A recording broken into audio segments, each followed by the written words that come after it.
அனைவருக்கும் mini academy channel சார்பாக வணக்கங்கள். இன்று 6ஆம் வகுப்பு முதல் பருவத்தில் இடம்பெற்றுள்ள அனைத்து பொறுத்துக பற்றி பார்க்கலாம். முதல் பொறுத்துக பார்க்கலாம். இன்பத்தமிழ் பகுதியிலிருந்து கொடுக்கப்பட்டுள்ளது. ஒரு பக்கம் பார்த்தீங்கன்னா விளைவுக்கு, அறிவுக்கு, இளமைக்கு, புலவருக்கு என்று கொடுக்கப்பட்டுள்ளது. எதிர்பக்கம் பார்த்தீங்கன்னா பால், வேல், நீர், தோல் என்று கொடுக்கப்பட்டுள்ளது.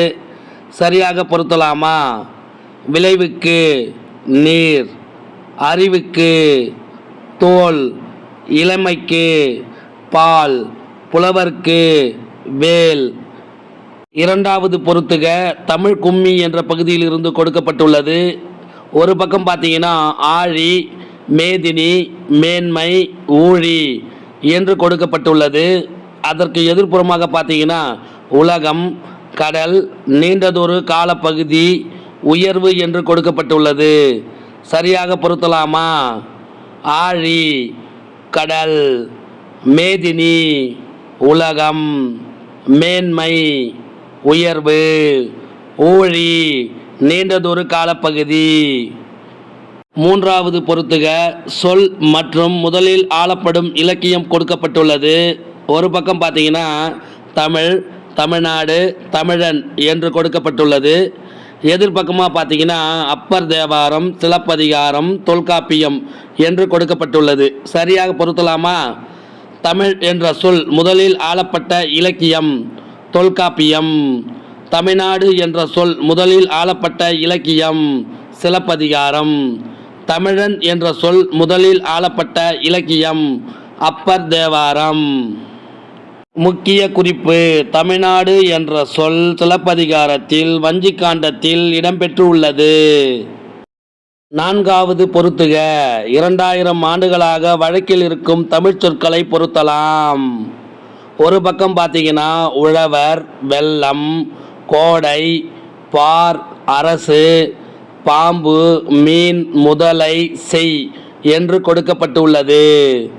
எதிர்பக்கமாக பார்த்தீங்கன்னா குறுந்தொகை, திருக்குறள், பெருமனாற்றுப்படை, அகநானூறு, பதிற்றுப்பத்து, நற்றிணை என்று கொடுக்கப்பட்டுள்ளது. சரியாக பொருத்தலாமா? உழவர், நற்றிணை, வெள்ளம், பதிற்றுப்பத்து, கோடை, அகநானூறு, பார், பெருமனாற்றுப்படை, அரசு, திருக்குறள், பாம்பு, மீன், முதலை, செய், குறுந்தொகை. ஐந்தாவது பொறுத்துக சிலப்பதிகார நூலில் இருந்து கொடுக்கப்பட்டுள்ளது. ஒரு பக்கம் பார்த்தீங்கன்னா திங்கள், கொங்கு, அலர், திகிரி, பொற்கோட்டு, மேரு, நாமநீர், அலி என்று கொடுக்கப்பட்டுள்ளது.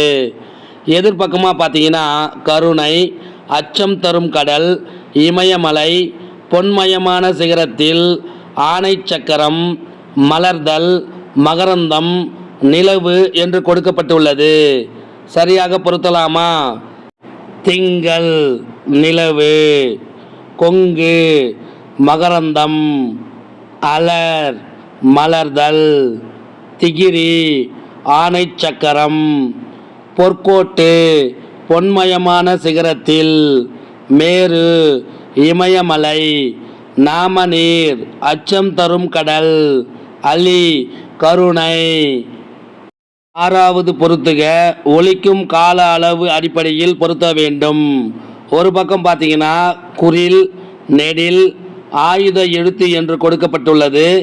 எதிர்பக்கமாக பார்த்தீங்கன்னா அரை மாத்திரை, ஒரு மாத்திரை, 2 மாத்திரை என்று கொடுக்கப்பட்டுள்ளது. சரியாக பொருத்தலாமா?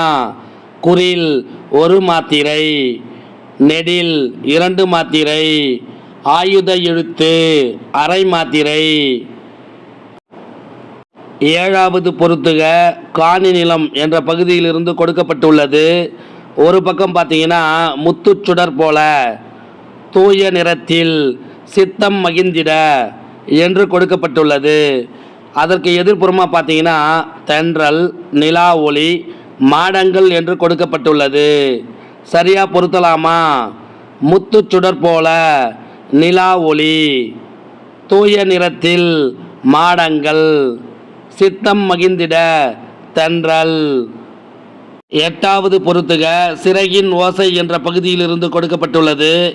ஒரு பக்கம் பார்த்தீங்கன்னா ஆர்டிக் ஆலா, கப்பல் பறவை, பறவை மனிதர் என்று கொடுக்கப்பட்டுள்ளது. அதற்கு எதிர்ப்புறமாக பார்த்தீங்கன்னா தரையிறங்காமல் 400 கிலோமீட்டர், சலீம் அலி 20,000 கிலோமீட்டர் பயணம் என்று கொடுக்கப்பட்டுள்ளது. சரியாக பொருத்தலாமா? ஆர்டிக் ஆலா 20,000 கிலோமீட்டர் பயணம் செய்யும். கப்பல் பறவை தரையிறங்காமல் 400 கிலோமீட்டர் வரை பறக்கும், அதாவது சிறகடிக்காமல் பறக்கும். பறவை மனிதர் சலீம் அலி. 9வது பொறுத்துக கிழவனும் கடலும் என்ற பகுதியிலிருந்து கொடுக்கப்பட்டுள்ளது. ஒரு பக்கம் பார்த்தீங்கன்னா கிழவனும் கடலும், முதியவர், சிறுவன் என்று கொடுக்கப்பட்டுள்ளது. இதற்கு எதிர்ப்புறமாக சாண்டியாகோ, மனோலின், எர்னாஸ்ட் எமிங்கோ என்று கொடுக்கப்பட்டுள்ளது. சரியாக பொருத்தலாமா? கிழவனும் கடலும் நூலின் ஆசிரியர் எர்னாஸ்ட் எமிங்வே, முதியவர் சாண்டியாகோ. இவர்தான் இந்த கிழவனும் கடலும் என்ற கதையின் கதாநாயகன். சிறுவன் மனோலின்.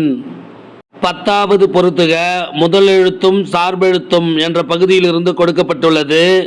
ஒரு பக்கம் பார்த்தீங்கன்னா முதல் எழுத்துக்கள், சார்பெழுத்துக்கள், ஆயுத எழுத்து என்று கொடுக்கப்பட்டுள்ளது. அதற்கு எதிர்ப்புறமாக 10 வகை, தனிநிலை, 30 எழுத்துக்கள் என்று கொடுக்கப்பட்டுள்ளது. சரியாக பொருத்தலாமா? முதல் எழுத்துக்கள் 30 எழுத்துக்கள், சார்பெழுத்துக்கள் 10 வகைப்படும், ஆயுத எழுத்து தனிநிலை என்று அழைக்கப்படும். 11வது பொறுத்துக திருக்குறள். ஒரு பக்கம் பார்த்தீங்கன்னா அறத்துப்பால், பொருட்பால், இன்பத்துப்பால் என்று கொடுக்கப்பட்டுள்ளது. எதிர்பக்கமாக பார்த்தீங்கன்னா 3 இயல்கள், 2 இயல்கள், 4 இயல்கள் என்று கொடுக்கப்பட்டுள்ளது. சரியாக பொருத்தலாமா? அறத்துப்பால் 4 இயல்கள், பொருட்பால் 3 இயல்கள், இன்பத்துப்பால் 2 இயல்கள். 12வது பொறுத்துக அறிவியல் ஆத்திச்சூடி பகுதியிலிருந்து கொடுக்கப்பட்டுள்ளது. எதிர்ச்சொல் அடிப்படையில் பொருத்த வேண்டும். ஒரு பக்கம் பார்த்தீங்கன்னா அணுகு, ஐயம், ஊக்கம், உண்மை என்று கொடுக்கப்பட்டுள்ளது. எதிர்பக்கமாக பார்த்தீங்கன்னா தெளிவு, சோர்வு, பொய்மை, விலக என்று கொடுக்கப்பட்டுள்ளது. சரியாக பொருத்தலாமா? அணுகு, விலக, ஐயம், தெளிவு, ஊக்கம், சோர்வு, உண்மை, பொய்மை. 13வது பொறுத்துக சொல் பொருள் அடிப்படையில் பொருத்த வேண்டும். ஒரு பக்கம் பார்த்தீங்கன்னா இயன்றவரை, ஒருமித்து, ஔடதம் என்று கொடுக்கப்பட்டுள்ளது. எதிர்ப்புறமாக மருந்து, முடிந்தவரை, ஒன்றுபட்டு என்று கொடுக்கப்பட்டுள்ளது. சரியாக பொருத்தலாமா? இயன்றவரை, முடிந்தவரை, ஒருமித்து, ஒன்றுபட்டு, ஔடதம், மருந்து. 14வது பொறுத்துக கணியனின் நண்பன் என்ற பகுதியிலிருந்து கொடுக்கப்பட்டுள்ளது. ஒரு பக்கம் பார்த்தீங்கன்னா காரல் கபேக், மீத்திரன் கணினி, சவுதி அரேபியா குடியுரிமை என்று கொடுக்கப்பட்டுள்ளது. எதிர்ப்புறமாக சோபியா, ரோபோ என்ற சொல், டீப் ப்ளூ என்று கொடுக்கப்பட்டுள்ளது. சரியாக பொருத்தலாமா? காரல் கபேக், ரோபோ என்ற சொல், மீத்திரன் கணினி, டீப் ப்ளூ, சவுதி அரேபியா குடியுரிமை, சோபியா. முக்கிய குறிப்பு: காரல் கபேக் என்பவர் 1920இல் உருவாக்கிய நாடகத்தில் ரோபோ என்ற சொல்லை பயன்படுத்தியுள்ளார். இந்த வினா விடை உங்களுக்கு பிடிச்சிருந்தா சின்னதாக ஒரு லைக் பண்ண மறக்காதீங்க. தேங்க்யூ.